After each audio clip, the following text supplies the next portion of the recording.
வணக்கம் நேர்களே, ஆன்மீகமும் ஆரோக்கியமும் நிகழ்ச்சியில் உங்களை சந்திப்பதில் மகிழ்ச்சி அடைகிறேன். வாழ்க்கையில் வரக்கூடிய அனைத்து பிரச்சனைகளுக்கும் நான் எண்ணக்கூடிய அகந்தைதான் காரணமாக இருக்கிறது. இது சிவபரமாத்மாவின் வாக்காகும். இன்று நாம் காணக்கூடிய தலைப்பு ஆரோக்கியமாக வாழ்வதற்காக அகந்தையை அழித்தல். இதை பற்றி விளக்கம் தருவதற்காக நம்முடன் இணைந்துள்ளார் சைக்காலஜிஸ்ட், ஹிப்னோதெரபிஸ்ட் சகோதரர் BK அசீம் தானா அவர்கள். இவர் கடந்த 15 ஆண்டுகளாய் ராஜயோக தியானம் பயின்று பயிற்றுவித்து வருகிறார். உள்நாட்டிலும் வெளிநாடுகளிலும் ஆன்மீக மூலமாக ஆரோக்கியமாக வாழ்வது எப்படி என்பதை பற்றி நிகழ்ச்சிகளை நடத்தி கொண்டு வருகிறார். நேயர்களே, உங்கள் சார்பில் அவரை வரவேற்கிறேன். வணக்கம். வணக்கம். ஓம் சாந்தி. ஓம் சாந்தி. அகங்காரம் எனக்கூடிய அந்த வார்த்தை நம்ம பொதுவாக அடிக்கடி கேட்டதுண்டு. ஆனால் அந்த அகங்காரத்துலேருந்து எப்படி நம்ம வெளிவர முடியும், அதை பற்றி கொஞ்சம் சொல்லுங்களேன். அதாவது இந்த அகங்காரம்னு சொல்கிறது இது ஒரு ராங் ஐடென்டிஃபிகேஷன் கூட சொல்லலாம். இந்த ராங் ஐடென்டிஃபிகேஷன் ஏன் சொல்கிறோன்னா, இப்போது உதாரணத்துக்கு பார்த்தீங்கன்னா, நம்ம குழந்தையாக இருக்கிறோம். கருவில் இருக்கும்போது நம்ம ஒரு சிறிய உருவத்தோடு இருக்கிறோம். அப்புறம் என்ன ஆகுதுன்னு நம்ம கொஞ்சம் கொஞ்சமாக வளர்கிறோம். வளர்ந்து நம்ம இறக்கும் தருவாயில் நம்ம உடல் ஒரு முதுமை நிலையை அடைஞ்சிருக்கு. அப்போ இந்த உடல்ங்கிறது ஒரு குழந்தை பருவத்திலிருந்து முதியவர் வரைக்கும் மாற்றங்கள் அமைந்து கொண்டே வருது. ஆனால் எப்படிப்பட்ட மாற்றம் அடைந்தாலும் இந்த உடல் மாறிக்கொண்டு தான் இருக்குது. ஆனால் சிறு பருவத்திலிருந்தே நம்ம சொல்லிட்டு இருக்கிறோம், என்னுடைய பெயர் இது, நான் இப்படிப்பட்டவன், நான் இது, என்னோட அப்பா, என்னோட அம்மா, என்னோட குழந்தைகள், இந்த மாதிரி இந்த நான் எனதுங்கிற வார்த்தையை நம்ம அடிக்கடி வாழ்க்கை ஃபுல்லாக நம்ம யூஸ் பண்ணிட்டு வரோம். ஆனால் ரியாலிட்டி என்னன்னு பார்த்தீங்கன்னா, நம்ம வாழ்க்கை ஃபுல்லாக இந்த வார்த்தையை யூஸ் பண்ணிட்டு இருந்தாலும் நம்ம கொஞ்சம் டைம் எடுத்து யோசிக்கிறது கிடையாது. இந்த நான் எனதுங்கிறத நம்ம எதை சொல்கிறோம்னு சொல்லிட்டு சயின்டிஃபிக்காக பார்த்தீங்கன்னா, நம்ம உடலில் இருக்கிற ஒவ்வொரு உறுப்புகளையும் நம்ம எடுத்து திரும்ப மாற்றலாம். ஈவன் ஹார்ட்டை கூட எடுத்து ரீப்ளேஸ் பண்ணிடலாம். ஒருத்தவங்க என்னோட ஹார்ட்டை எடுத்து போட்டு வேற ஒரு ஹார்ட்டை கூட நான் வச்சுக்கலாம். ஆனால் இந்த மூளை மட்டும் நம்ம மூளையில் ஒரு பகுதியை மட்டும் ரீப்ளேஸ் பண்ணுறது கஷ்டமாக இருக்கு. மற்றபடி நம்ம ஆர்கன்ஸ் எல்லாத்தையும் நம்ம ரீப்ளேஸ் பண்ணிடலாம். ஸோ அப்படி பார்த்தீங்கன்னா, ஒன்று நம்ம இந்த ஆர்கன்ஸையும் ரீப்ளேஸ் பண்ண முடியுது. இன்னொன்று, சிறு வயதுலேருந்து இன்னைக்கு வரைக்கும் என்னுடைய ஒரு நிலையான உருவம் எனக்கு கிடையாது, மாறிக்கொண்டே இருக்கு. ஸோ இப்படிப்பட்ட நிலையில் நம்ம சிறு பருவத்திலிருந்தும் நம்ம சொல்லிட்டு இருக்கோம், நான் எனது, நான் எனது, என்னுடைய மாளிகை, என்னுடைய குடும்பம், என்னுடைய மக்கள். ஸோ இது எதை நம்ம ஐடென்டிஃபை பண்ணுறோம் அப்படின்னு பார்த்தீங்கன்னா, ஃபார் எக்ஸாம்பிள் இப்போ நான் சொல்கிறேன் என்னுடைய கை. ஸோ நான் வேறையா இருக்கிறேன், இந்த கை வேற ஒரு பொருளாக இருக்கு. இந்த கையை நான் எடுத்துட்டு ரீப்ளேஸ் கூட பண்ணிக்கலாம். எப்படி சொன்னீங்கன்னா, என்னோட பென்னு சொல்கிறோம், அந்த பெண்ணை நான் கொடுத்துட்டு வேற மாற்றிக்கலாம். ஸோ அப்படிப்பட்ட நிலையில் இந்த நான் எனதுன்னு நம்ம எதை குறிக்கிறோன்னு சொன்னால், ஏதோ ஒன்று நிலையாக இருக்கு என்னுடன்.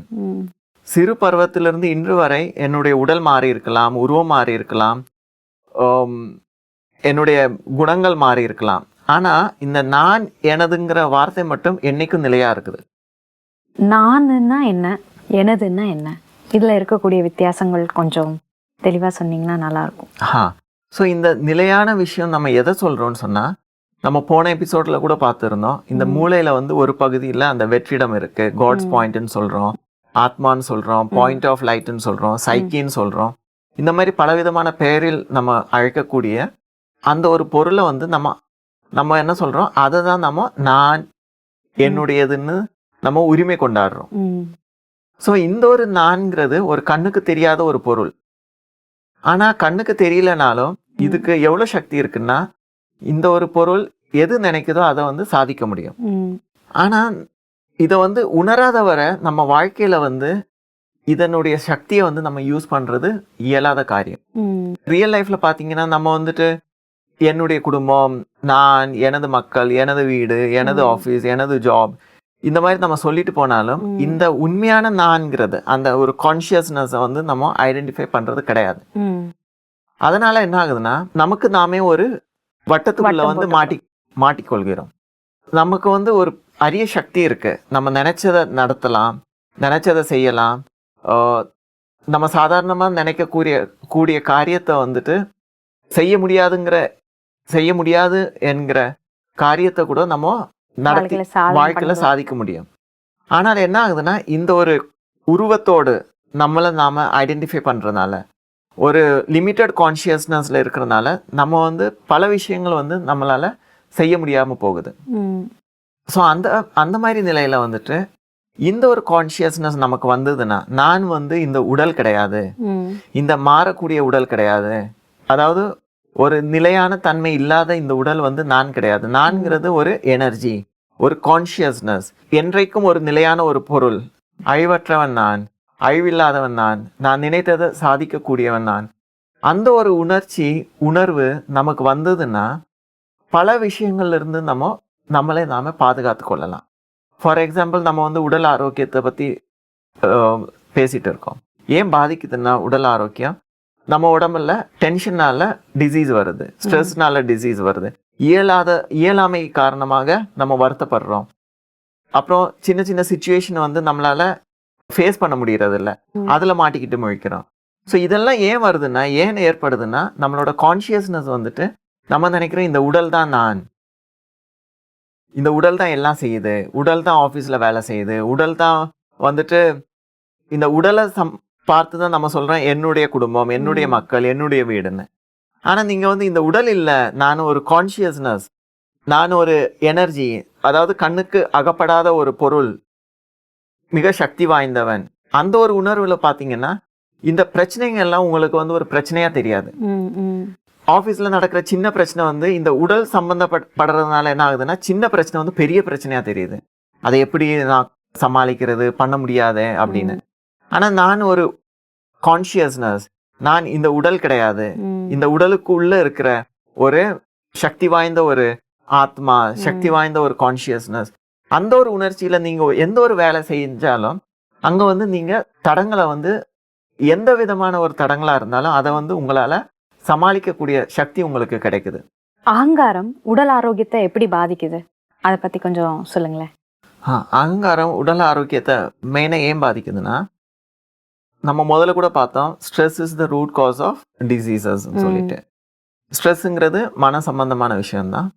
ஸோ இந்த ஸ்ட்ரெஸ் வந்து எதனா அது ஏன் வருதுன்னா டென்ஷனால வருது. ஸோ இந்த டென்ஷன், ஸ்ட்ரெஸ், மன உளைச்சல், மன வருத்தம் இதெல்லாம் ஏன் ஏற்படுதுன்னா, நம்ம வந்து நான் ஒரு இந்த உடல் தான் நான், இந்த உடலோட நான் சம்பந்தம் வச்சுக்கிறேன் எல்லாரோடும். நீங்க ஒரு எக்ஸாம்பிளுக்கு பார்த்தீங்கன்னா, சிறு பருவத்திலிருந்து இன்னைக்கு வரைக்கும் நீங்க எங்கேயாவது வருத்தப்பட்ட விஷயத்தை ஞாபகப்படுத்தி பார்த்தீங்கன்னா, அந்த விஷயங்கள்ல ஒரு விஷயம் காமனா இருக்கும். என்னன்னா, நீங்க கூட இப்ப யோசிச்சு பார்க்கலாம், ஒரு 3 விஷயத்தை யோசிச்சு பாருங்க. உங்க சிறு பருவத்திலிருந்து இன்னைக்கு வரைக்கும் உங்களுக்கு வருத்தம் தந்த விஷயங்கள், நீங்க துன்பப்பட்ட விஷயங்கள், ஒரு 3 விஷயத்தை யோசிச்சு பாருங்க. அதுல எந்த ஒரு விஷயம் காமனா இருக்கு, என்ன ஒரு பொருள் காமனா இருக்குன்னு நீங்க பாக்குறீங்க? யோசிச்சு பாருங்க. ஒரு 3 விஷயத்தை யோசிச்சு பாருங்க, உங்களுக்கு துன்பம் தந்த விஷயங்கள். அதுல எந்த ஒரு விஷயத்தை நீங்க காமனா பாக்குறீங்கன்னு பார்த்து சொல்லுங்க. பயம். ஓகே, ஒண்ணு பயம் இருக்கலாம். அந்த பயம் யாருக்கு ஏற்பட்டது? எனக்கு, உங்களுக்கு. ஸோ அங்க பாத்தீங்கன்னா அந்த 3 விஷயத்திலையும் பாத்தீங்கன்னா நீங்க இருப்பீங்க, உங்க உருவம் இருக்குது, சரியா? ஸோ இந்த உருவம் சம்பந்தப்பட்ட இந்த உடலுக்கு ஏதாவது ஏற்படுமா? இந்த உடல் வந்துட்டு அடிபட்டு விடுமா, வருத்தப்படுமா? இந்த உடல் யாராவது ஏதாவது சொன்னாங்கன்னா எனக்கு வந்து இன்சல்ட் ஏற்படுமா? இன்சல்ட் ஏன் ஏற்படுது? நான் வந்து இந்த உடல் அழகா இருக்குது, இந்த உடலுக்கு வந்து ரெஸ்பெக்ட் வேணும், அடுத்தவங்க வந்து ரெஸ்பெக்ட் கொடுக்கலன்னா இந்த உடல் வந்துட்டு நான் ரொம்ப வருத்தப்படுவேன். ஏன்னா நான் வந்து இந்த உடல் சம்பந்தப்பட்டு அடுத்தவங்களோட கம்யூனிகேட் பண்றேன், ரிலேஷன்ஷிப் வச்சுக்கிறேன். ஸோ எந்த ஒரு விஷயம் ஏற்பட்டாலும் நான் என்ன பார்க்குறேன்னா, இந்த உடலுக்கு மரியாதை கிடைக்கட்டும். அதே மாதிரி அரகன்ஸ், அதாவது நான் வந்து யாருக்குமே ஏதாவது கோவப்படுறேன்னு வச்சுக்கோங்களேன். யாராவது ஏன் கோவப்படுறோம்? இப்போ நீங்க ஏதாவது சொல்லியிருப்பீங்க, அதுக்கு எதிர்மறையா யாராவது சொன்னாங்க, ஓ எனக்கு வந்து மதிப்பு கொடுக்காம இந்த மாதிரி சொல்றாங்களே அப்படின்னு அவமானம் ஏற்படுது. ஸோ இந்த அவமானம் கூட ஏன் ஏற்படுது? நான் வந்து இந்த அவமானம் எதுக்கு ஏற்படுது? எனக்கு ஏற்பட்டதா இந்த உடலுக்கு ஏற்பட்டதா? ஏன்னா நான்கிறது வந்துட்டு ஒரு உருவம் இல்லாத ஒரு பொருள், அது ஒரு கான்சியஸ்னஸ். ஆனா இந்த அகங்காரம், அப்புறம் இந்த இன்சல்ட் ஏற்படுறதெல்லாம் எதுக்குன்னா இந்த உடலுக்கு, நம்ம இந்த உடலை பார்க்கும்போது தான் இந்த மாதிரி விஷயங்கள் நமக்கு ஏற்படுறது. பாராட்டும் சரி, இகழ்ச்சியும் சரி, புகழும் சரி, ரெண்டுமே வந்து உடலுக்கு தான், உடலுக்கு ஏற்படுது, நமக்கு கிடையாது. அதாவது எனக்கு கிடையாது. ஆமா, உண்மையில நான்கிறது ஒரு நிலையற்ற பொருள், அழிவற்ற பொருள், என்றைக்கு மாறாத பொருள், அது கண்ணுக்கு தெரியாத பொருள். அதை தான் உணரதான் முடியும். எப்படி நம்ம போன எபிசோட்ல டிஸ்கஸ் பண்ண ஒரு அந்த பேரானந்தம்ங்கிறது மகிழ்ச்சி, ஆனந்தம், சுகம். இது வந்து நமக்குள்ளே அனுபவம் ஃபீல் பண்றது. இந்த உடல்ல வந்து நம்ம ஃபீல் பண்றது கிடையாது. இந்த ஐம்புலன்களை வந்து நம்ம அனுபவிக்கிறது கிடையாது. இது நமக்கு உள்ள அனுபவிக்கிறோம், கான்சியஸ்னஸ். ஸோ அதே மாதிரி இந்த அகங்காரம், இந்த ஏமாற்றம், இந்த வருத்தம், இதெல்லாம் ஏற்படுறது இந்த உடலுக்கு. உண்மையில எனக்கு எதுவுமே ஏற்படுறது கிடையாது. ஆனா அது வந்து உடல் நானுன்னு நினைக்கிறதுனால எனக்கு வந்துடுத்து, அந்த உயிரான எனக்கு வந்து இது வந்து பாதிக்குது அப்படின்னு நம்ம நினைக்கிறோம். ஆமா, எக்ஸாம்பிளுக்கு பாத்தீங்கன்னா ரோட்ல போறோம், நிறைய ஆக்சிடென்ட் நடக்குது, அடுத்தவங்க பக்கத்து வீட்டுல வந்து நிறைய பிரச்சனைகள் இருக்கு, நம்மள வந்து அது பாதிக்கிறதே கிடையாது. ஆனா நம்ம வீட்டுல ஏதாவது சின்ன இன்சிடென்ட்னாலும் நமக்கு வந்து என்னாச்சு ஏதாச்சுன்னு அதிகமா நம்ம சிந்திக்கிறோம். ஏன்னா அடுத்தவங்களுக்கு ஏற்படுற நம்ம வந்து யோசிக்கிறதும் கிடையாது. சரி, அத நடந்தது, முடிஞ்சு போச்சு. ஆனா நமக்குன்னா இந்த உடலுக்கு, இந்த உடல் சம்பந்தப்பட்டவங்களுக்கு, இந்த உடல் சம்பந்தப்பட்ட ஆபீஸ்ல இருக்கிறவங்களுக்கு, அந்த வேலைக்கு, இந்த உடல் சம்பந்தப்பட்ட என்னோட குடும்பத்துக்கு, இந்த உடல் சம்பந்தப்பட்ட என்னுடைய வீடுக்கு, இந்த உடல் சம்பந்தப்பட்ட என்னுடைய காருக்கு ஏதாவது ஆயிடுச்சா அதுக்காக நான் வருத்தப்படுறேன். ஆனா இப்படி பாத்தீங்கன்னா நான் வந்து இந்த உடல் கிடையாது, நான் ஒரு உணர்ச்சி, அதாவது ஒரு கான்சியஸ்னஸ், ஒரு அவேர்னஸ். அந்த இதுக்கு வந்துட்டு எந்த ஒரு பொருளோடும் சம்பந்தம் கிடையாது. அதாவது நான் இங்க வந்தேன், இந்த உடலை நான் யூஸ் பண்றேன், அதே மாதிரி அவங்களும் இருக்கிறாங்க, எனக்கு குடும்பத்தாரும் இருக்காங்க, அவங்களும் அந்த உடலை யூஸ் பண்றாங்க. ஸோ இந்த உடலுக்கும் அந்த உடலுக்கும் எந்த வித சம்பந்தமும் கிடையாது. ஆனா சம்பந்தம் எங்க ஏற்படுது? மனதுக்கு ஏற்படுது, இந்த உயிருக்கு ஏற்படுது. அந்த ஒரு நிலையில வந்து நம்ம ஒவ்வொருத்தரோடும் ஒரு ரிலேஷன்ஷிப், கனெக்ஷன்ஸ், என்னோட சிந்தனை, அதாவது ஒரு சீக்வன்ஸா சொல்ல போனோம்னா என்னுடைய நினைவுகள், தாட்ஸ், என்னுடைய வார்த்தைகள், என்னுடைய ஆக்ஷன், செயல்பாடுகள், என்னுடைய கனெக்ஷன்ஸ், நான் யாரோட தொடர்புக்கு வரேன்னா அவங்க, என்னோட ரிலேஷன்ஷிப், என்னுடைய வீட்டில் இருக்கிறவங்க, அவங்க உறவுகள், உறவு முறைகள், இது எல்லாமே நான் வந்துட்டு நான் ஒரு சக்தி வாய்ந்தவன், என்னுடைய உணர்ச்சி, அதாவது நான் இந்த உடல் கிடையாது, நான் ஒரு உணர்ச்சி பூர்வமானவன், சக்திசாலி ஆனவன். அந்த ஒரு கான்சியஸ்ல நம்ம இந்த கனெக்ஷன்ஸ், வார்த்தைகள், நினைவுகள், இதெல்லாம் நம்ம யூஸ் பண்ணோம்னா எந்தவித பிரச்சனையும் வராது. ஏன்னா பிரச்சனை ஏற்படுறது இந்த உடலுக்கு தான், இந்த கான்சியஸ்னஸ்க்கு ஒண்ணுமே ஏற்படுறது கிடையாது. அதாவது நம்ம சயின்டிபிக்கா பார்த்தோம், மூளையில வந்து ஒரு சின்ன வெற்றிடம் தான் அந்த கான்சியஸ்னஸ் இருக்கிறது. அப்படி பாத்தீங்கன்னா உதாரணத்துக்கு நம்ம சொல்லலாம், அது ஒரு பாயிண்ட் ஆஃப் லைட். நான்ங்கிறது ஒரு பாயிண்ட் ஆஃப் லைட், ஒரு புள்ளி தான் நான், ஒரு பாயிண்ட் ஆஃப் கான்சியஸ்னஸ். ஆனா நான் புள்ளியா இருந்தாலும் எனக்குள்ள சக்தி வந்து அதிகம். நீங்க இப்போ லேட்டஸ்ட் இன்வென்ஷன்ஸ் பாத்தீங்கன்னா, இப்போ இனிஷியலா கம்ப்யூட்டர் ரொம்ப பெருசா இருந்தது, அப்புறம் பாத்தீங்கன்னா லேப்டாப் வந்தது, அப்புறம் பாத்தீங்கன்னா இப்போ ஹேண்ட் டாப், அதாவது இந்த மொபைல் போன்ஸ்ல வந்தது, இப்போ பாத்தீங்கன்னா சின்ன சின்ன சிப்ஸ்ல வந்துட்டு அதுல வந்து எல்லா ப்ரோக்ராம்ஸும் வந்துடுது. எவ்வளவு சிறியதா இருக்கோ அவ்வளவு சக்திசாலியா இருக்குது அது. அதே மாதிரி நம்ம வந்து ஒரு பாயிண்ட் ஆஃப் லைட் தான், மூளையில ஒரு சின்ன இடத்துல தான் நான் இருக்கிறேன். ஆனா அதுலதான் இருக்கிற சக்தி எல்லாமே அதுலதான் இருக்கு, ரொம்ப பவர்ஃபுல். ஏன்னா இந்த உலகம் கிரியேஷனே வந்து அந்த ஒரு புள்ளி வடிவத்துல இருந்து ஆரம்பிக்குது. இறைவனை கூட நம்ம ஒரு புள்ளி வடிவமானவர்ங்கிறோம். ஆனா உலகத்தையே ஆள்பவர், கிரியேட் பண்றவர் அந்த ஒரு புள்ளியா இருந்துதான் அனைத்தையும் ஆண்டு கொண்டு இருக்கிறார். அதே மாதிரி நம்ம ஒரு ஆத்மா, நம்ம ஒரு பாயிண்ட் ஆஃப் லைட், நம்ம ஒரு சைக்கிங்கிறோம்ல, அந்த உர்ஜா, கான்சியஸ்னஸ். ஸோ நம்மளும் ஒரு புள்ளி வடிவமா இருந்தாலும் நம்ம கண்ட்ரோல் பண்ற, நம்ம ஒரு கிரியேட்டருங்கிற லெவல்ல வந்துட்டு எல்லாத்தையும் ஆளக்கூடிய சக்தி என்னிடத்து இருக்கு. ஆனா அந்த சக்தியை நம்ம என்ன பண்றோம்? யூஸ் பண்றது கிடையாது. இந்த கதையை கூட கேள்விப்பட்டிருப்பீங்கல்ல, ஒரு சிங்கத்தை வந்து ஒரு ஆட்டு மந்தையில வளர்க்குறோம். இந்த சிங்கம் என்ன பண்ணுதுன்னா, ஆட்டு மந்தையில இருக்கிறதுனால ஆடு மாதிரி மேமேன்னு சொல்லிட்டு இருக்கோம். ஸோ அது அந்த ஆட்டு மந்தையில இருந்து வெளியே வரும்போது தான் அது கர்ஜிக்க கத்துக்குது. ஸோ அதே மாதிரி நம்ம கூட நமக்கு தாமே அந்த அவேர்னஸ் வந்து அந்த சுய விழிப்புணர்வு கொண்டு வரணும். அந்த சுய விழிப்புணர்வு என்னன்னா, நான் இந்த உடல் கிடையாது, நான் இந்த கை கிடையாது, நான் இந்த கால் கிடையாது, என்னுடைய உடல் கிடையாது, நான்கிறது ஒரு சக்தி வாய்ந்த ஒரு பொருள், ஒரு ஆத்மா, ஒரு கான்சியஸ்னஸ். அந்த ஒரு கான்சியஸ்ல நீங்க காலையில இருந்து சாயங்காலம் வரைக்கும் ஒவ்வொரு யோசனை அதாவது என்னுடைய thoughts, words, actions, connections, relationships, இந்த மாதிரி ஒவ்வொரு விஷயமும் நான் ஒரு ஆத்மா, நான் ஒரு பவர்ஃபுல் எனர்ஜி, பரமாத்மா, இறைவனோட, அதாவது இறைவனுக்கு எவ்வளோ சக்தி இருக்கோ அவ்வளோ சக்தி எனக்குள்ளேயும் இருக்குது. அந்த ஒரு உணர்ச்சியில், அந்த ஒரு அவேர்னஸ், அந்த ஒரு அவேர்னஸில் நாம் ஒவ்வொரு செயலையும் செஞ்சீங்கன்னா இந்த மாதிரி நோய்கள் வருவதற்கு காரணமே இருக்காது. ஏன்னா சயின்டிஃபிக்காக காரணங்கள் இருக்குது. அதாவது நீங்கள் இந்த ஏன்ஷியன்ட், அதாவது சில விஷயங்கள், அதாவது ஒரு அம்மா இருக்காங்க, அவங்க குழந்தை வந்து ஒரு ஆக்சிடென்ட்ல மாட்ட போகுது, ஒரு வண்டி வருது, அந்த வண்டி வந்து ரொம்ப ஹெவியான வண்டி, ஆனா அந்த குழந்தைக்கு பக்கத்துல போகும்போது என்ன ஆகுதுன்னா இவங்க வந்துட்டு அந்த வண்டியை கூட தள்ளி விட்டுடுறாங்க. சாதாரண மனுஷன் தான், ஆனா அவ்வளவு பெரிய வண்டியை வந்து தள்ள முடியுது. அந்த சக்தி எங்கேருந்து வந்தது? அந்த சக்தி ஏன் முதல்ல கிடையாது? முதல்ல ஏன் கிடையாதுன்னா, நான் வந்து நினைச்சுக்கிறேன் நான் இந்த உடல் தான், இந்த உடலுக்குள்ள இருக்கிற ஒரு பொருள், இது பெண்ணான உடல், அதனால என்னால முடியாது. ஆமா, நான் ஒரு பெண் வந்து என்னால முடியாது, நான் ஒரு ஆண் என்னால முடியாது, ஆனா நான் ஒரு சக்தி வாய்ந்த ஒரு கடவுளுக்கு இணையான சக்தி எனக்குள்ளேயும் இருக்குது. அந்த மாதிரி நினைச்சு நம்ம செய்யும்போது அந்த ஒரு வண்டி, ஒரு பெரிய வண்டி வெஹிக்கிளையும் நம்ம வந்து ஸ்டாப் பண்ண முடியுது. இன்னும் நிறைய விஷயம் பாத்தீங்கன்னா, இறந்து போனவங்க, அதாவது நம்ம நினைக்கிறோம் இவ்வளவு பெரிய நோய் இருக்கு, நோயை நம்ம காப்பாற்ற முடியல, நம்ம உடலை பேண முடியல, இறந்து போயிடுவோம். நீங்க வந்து ஈவன் கூகுள்ல பாத்தீங்கன்னா அனிதா முர்ஜானின்னு ஒருத்தங்க இருக்காங்க, பென் அலெக்சாண்டர்னு ஒருத்தங்க இருக்காங்க. இவங்கெல்லாம் என்னன்னா டாக்டரே சொல்லிட்டாங்க இவங்க வாழ முடியாது, அவங்க பிரெயின் வந்து கம்ப்ளீட்டா டெட் ஆயிடுச்சு. அனிதா முர்ஜானி வந்து கேன்சர்ல வந்து அவங்க கம்ப்ளீட் பாடி வந்து செயல் இழந்துடுச்சு.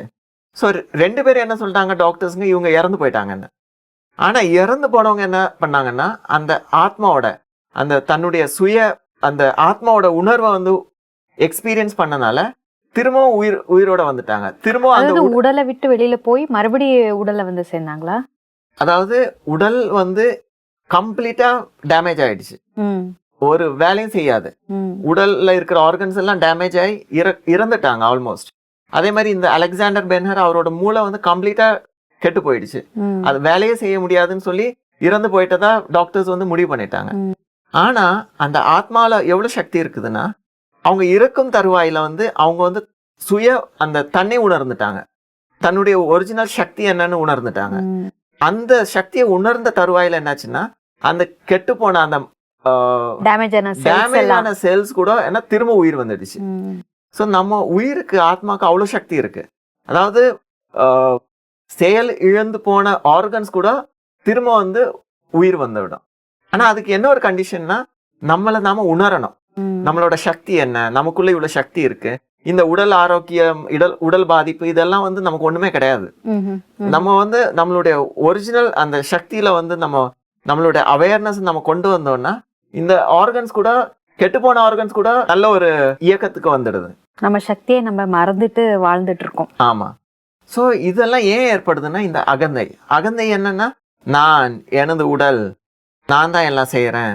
இன்னொரு விஷயம் என்னன்னா, நோய் வாய்ப்படுறதுக்கு நம்ம என்ன காரணம் பார்த்தோம்னா, வருத்தப்படுறது, சோகமா இருக்கிறது, டென்ஷனா இருக்கிறது. ஈவன் ஹார்ட் டிசீஸ்க்கு நம்ம பார்த்தோம், டென்ஷனா இருக்கிறதுனால ஹார்ட் ப்ராப்ளம்ஸ் வருதுன்னு. ஸோ இவங்க கூட பார்த்தீங்கன்னா ஏன் இது வருதுன்னா, அவங்களோட அந்த அமைதியா இருக்கிறது, அன்பா இருக்கிறது, அந்த உள்ள இருக்கிற அந்த சக்தியை வந்து அனுபவம் பண்ணாம இருக்கிறாங்க. ஆனா அவங்களுக்கு வந்து இந்த ராஜயோகால நம்ம ப்ராக்டிஸ் பண்றோம், அந்த ரிசர்ச் கூட என்ன பண்ணி பார்த்தோம்னா, அவங்களுக்கு இந்த குணங்களை எப்படி எக்ஸ்பீரியன்ஸ் பண்றது, அந்த ஒரு சிச்சுவேஷன் நம்ம கிரியேட் பண்ணி கொடுக்குறோம். இறைவனை கனெக்ட் பண்ற மூலமாக அந்த மனதுல வந்து இந்த மகிழ்ச்சி, ஆனந்தம், அந்த ஒரு ரிலாக்ஸேஷன், அந்த எப்போதுமே கோவமா ஸ்ட்ரிக்டா இருந்தவங்க கூட அவங்க முகத்துல கூட ஒரு புன்முறுவல், அந்த ஒரு சிரிப்பு, அந்த ஒரு மகிழ்ச்சி, இதை வந்து நம்ம கொண்டு வர்றோம். ஸோ இந்த ஒரு மாற்றம் தான் அவங்களோட உடல் நலத்தையும் வந்து சீர் செய்யுது. ஆந்தையை அழிப்பதற்கு ராஜயோக தியானத்தில் இருக்கக்கூடிய வழிமுறைகளை வந்து கொஞ்சம் விளக்கமாக சொன்னீங்கன்னா நல்லா இருக்கும். அதாவது ராஜயோக வழிமுறையில என்ன சொல்றாங்கன்னா, நம்ம அதிகாலை எழுந்திருக்கணும். அதிகாலை அட்லீஸ்ட் ஒரு 3:30க்கு எழுந்துச்சோம்னா 4 to 5 o'clock இல்லை 4 to 4:45 நம்ம வந்து அமைதியா இருக்கணும். அதாவது அதிகாலையில பிரம்ம முகூர்த்தம் கூட சொல்றாங்கல்ல, அந்த நேரத்துல நம்ம அமைதியா இருக்கும் என்ன ஆகுதுன்னா, தேவையில்லாத எண்ணங்கள் மனசுல இருந்து அமைதி அடைந்து விடும். அதனால நமக்குள்ள அந்த அமைதியையும் அந்த ஆனந்தத்தையும் நம்ம அனுபவிக்கலாம். ஸோ அதிகாலையில நீங்க என்ன அனுபவிக்கிறீங்களோ, ஃபீல் பண்றீங்க, எக்ஸ்பீரியன்ஸ் பண்றீங்களோ, அது நாள் முழுக்க நீங்க எந்த வேலை செஞ்சாலும் உங்க கூடவே இருக்கும். ஸோ அதிகாலையில் எழுந்துச்சு இந்த ப்ராக்டிஸ் பண்ணணும், அமைதியா இருக்கிறது, ஆனந்தமா இருக்கிறது, இறைவனோட தொடர்பு வச்சுக்கிறது, இறைவனோட பேசுறது, இறைவன்கிட்ட இருந்து சக்தியை வாங்குறது. ஸோ இந்த ஒரு செயலை நம்ம காலையில செய்யறோம். அதுக்கப்புறமா நம்ம உணவு உண்ணும் போது, குளிக்கும் போது, சாப்பிடும் போது, வீட்டில் உள்ளவங்களோட நம்ம பேசும்போது நம்ம என்ன செய்யறோம்னா, நம்ம வந்து இந்த உடல்னு நினைக்காம நம்ம ஒரு அந்த கான்சியஸ்னஸ், நமக்குள்ள இருக்கிற அந்த கான்சியஸ்னஸ் நான். அதே மாதிரி அடுத்தவங்களை பார்க்கும்போது உடலை பார்க்காம அவங்களும் என்ன மாதிரி ஒரு கான்சியஸ்னஸ் எனர்ஜி, அந்த ஒரு கான்சியஸ்னஸ்ல அவேர்னஸ்ல நாங்க வந்து நம்ம வந்து அடுத்தவங்களோட பார்க்குறோம், பேசுறோம். அதே மாதிரி என்னையும் நான் வந்து அந்த ஒரு கான்சியஸ்னஸ் எனர்ஜி, அந்த ஒரு உணர்வுல வந்து ஒவ்வொரு ஆக்டிவிட்டீஸும் நம்ம செய்யறோம். ஸோ இது வந்து வீட்டில் முடியுது. அதே மாதிரி ஆஃபீஸில் போகும்போது கூட அதே கான்சியஸ்னஸ்ல, அதாவது நான் ஒரு எனர்ஜி, அடுத்தவங்களும் ஒரு எனர்ஜி, அதாவது அந்த ஒரு எனர்ஜிங்கிற ஆத்மான்னு சொல்லலாம், அந்த ஒரு பாயிண்ட் ஆஃப் லைட், அந்த ஒரு உணர்வுல வந்து ஒவ்வொரு வேலையும் நம்ம செய்யறோம். அதனால என்ன ஆகுதுன்னா, அந்த உடல் சம்பந்தப்பட்ட லிமிட்டேஷன்ஸ் கடந்து நம்ம ஒவ்வொரு வேலையும் செய்யறோம். உடல்னு நினைக்கும் போது தான் நம்ம வந்து லிமிட்டேஷன்ல வந்து மாட்டிக்கொள்கிறோம். அந்த ஒரு குறுகிய வட்டத்துல நம்ம ஒரு எனர்ஜிங்கிற அந்த உணர்வுல ஒவ்வொரு வேலையும் செய்யும்போது என்னன்னா, நமக்குள்ள அந்த ஆப்ஸ்டக்கிள்ஸ், தடைகள் நம்ம நினைக்கிறோம் அடுத்தவங்க ஏற்படுத்துறது தான் தடைன்னு நினைக்கிறோம். ஆனா உண்மையில வந்து தடையை வந்து நமக்கு நாமே ஏற்படுத்தி கொள்கிறோம். நீங்க நினைப்பீங்க ஆஃபீஸ்ல ஒரு பாஸ் வந்து 5 பேர் வேலை கொடுக்குறாங்க, இவங்க ஏன் இவ்வளோ ப்ரெஷர் கொடுக்குறாங்கன்னு. ஆனா உண்மையில நீங்க அந்த கான்சியஸ்ல இருந்தீங்கன்னா, நான் ஒரு ஆத்மாங்கிற உணர்வுல இருந்தீங்கன்னா, நீங்க வந்து தேவையில்லாம நினைக்க மாட்டீங்க இவங்க ஏன் சொல்றாங்க, அவங்க ஏன் சொல்றாங்கன்னு. நீங்க நேரா என்ன வேலை செய்ய முடியுமோ அதை செஞ்சுட்டு போவீங்க. அதாவது நீங்க இந்த சுனாமி, இயற்கை பாதிப்பெல்லாம் பார்த்தீங்கன்னா, இந்த மரம் கூட என்ன பண்ணுதுன்னா, அவங்கெல்லாம் வந்துட்டு எது நினைச்சிட்டு செய்யறது கிடையாது. அதாவது மழை வருதா நேரா வந்துடும், புயல் அடிக்குதா நேரா புயல் அடிச்சிடும். அவங்க யோசிச்சு புயல் அடிக்கலாமா, அடிக்கக்கூடாதா, செய்யலாமா, செய்யக்கூடாதா, இந்த மாதிரி யோசிக்கிறது கிடையாது. ஸோ நீங்கள் அந்த உணர்ச்சி, அந்த ஆத்மாங்கிற உணர்வில் இருந்தீங்கன்னா, இந்த தேவையில்லாத எண்ணங்கள் எல்லாம் உங்கள் மனசில் வராது. என்ன வேலை இருக்குதோ அதை முடிஞ்சதை செய்வீங்க, முடியாத நேரம் சொல்லிடுவீங்க, இந்த ப்ராப்ளம் என்னால் செய்ய முடியாதுன்னு. ஸோ இதனால என்ன ஆகுதுன்னா, தேவையில்லாத விஷயத்தில் வந்து நீங்கள் உங்கள் மனதை ஈடுபடுத்துறது கிடையாது. அதே மாதிரி அந்த டே டைம் முடிஞ்சு போச்சு, சாயங்காலம் வீட்டுக்கு வருவீங்க, அப்போ வந்து உங்கள் மனதை வந்து இந்த தேவையில்ல ஏதாவது பிரச்சனை, நாள் முழுக்க என்னென்ன செஞ்சீங்க அதை பார்த்துட்டு அதில் ஏதாவது லிமிட்டேஷன்ஸ், ப்ராப்ளம்ஸ் இருந்தால் அதை வந்து மனசை வந்து அமைதிப்படுத்தி திரும்பவும் அமைதி எக்ஸ்பீரியன்ஸ் பண்ணி அந்த இரவில் வந்து நீங்கள் தூங்குறதுனால உங்களோட ரெகுலர் வாழ்க்கையை வந்து ஒரு சக்திசாலியான வாழ்க்கையாக அமையுது. ஆரோக்கியமாக வாழ்வதற்கு நமக்குள்ள இருக்கக்கூடிய அகந்தையை எப்படி நாம் அழிக்கலாம் என்பதை பற்றி ரொம்ப சிறப்பாக சொன்னீங்க. இந்த ராஜயோக தியானத்தில் வந்து நமக்குள்ள இருக்கக்கூடிய அகந்தையை எப்படி அழிக்கலாம் என்பதை பற்றி ரொம்ப சிறப்பாக சொன்னீங்க. இந்த நிகழ்ச்சியில வந்து கலந்து கொண்டதற்காக நன்றி. அடுத்த நிகழ்ச்சியில் காணும் வரை நன்றி, வணக்கம். வணக்கம். உடல் ஆரோக்கியத்திற்கு அகங்காரத்தை அழித்தல். நமது வாழ்க்கையின் ஆரம்பம் முதல் கடைசி வரை நமது உடல் வளர்ச்சியில், குணங்களில் பல்வேறு மாறுதல்கள் ஏற்படுகிறது. ஆனால் என்றும் மாறாதது மற்றும் அழிவற்றது ஆத்மா. நான் ஆத்மா என்ற உணர்வுடன் நாம் எந்த செயல்களையும் செய்யும்போது நான் என்ற அகங்காரம் ஏற்படாது. நான் ஆத்மா என்ற உணர்வுடன் பரமாத்மாவின் துணையுடன் அனைத்து காரியங்களையும் நம்மால் சாதிக்க முடியும். நமது சிந்தனை, உறவுமுறை, வார்த்தைகள், செயல்கள் எல்லைக்குட்பட்டதாக இருக்கும் பொழுது நமக்கு அகங்காரம் ஏற்படுகிறது. இவை அனைத்தையும் எல்லைக்கு அப்பாற்பட்டதாக மாற்றும்போது நாம் அகங்காரமின்றி வாழலாம். இதனால் நமது வாழ்க்கையில் எந்தவித தடைகளும் ஏற்படாது. ஓம் சாந்தி.